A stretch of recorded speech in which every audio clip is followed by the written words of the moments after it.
Today, I'd like to introduce our latest design magnet lock system. It includes 4 parts: the magnet lock, the installation cradle, the catcher, and the key. First of all, we can see there is a tape backup for the magnet lock and a switch button at the other side. Now, we put the catcher on top of the cradle, then to peel off the release paper from top tape. Before installation, we need a ruler or straight pole to align the side edge and position of magnet lock cradle.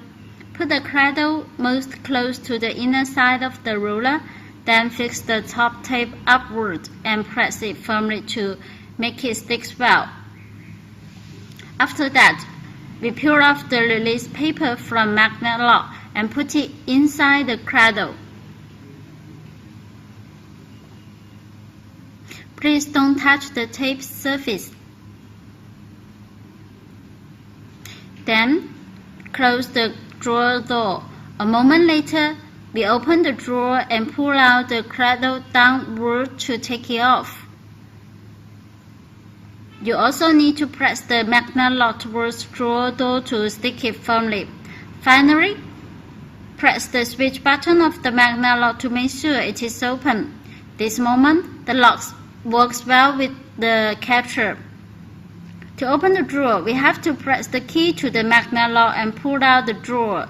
The right function is that once you press the key to the magnet lock, the drawer keeps open. While the key away, the drawer locks well. The greatest advantage of this lock besides magnet function is the manual operation switch button. Any questions? Welcome to contact us. Bye.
Thấy cái hộp nào để số đó lên.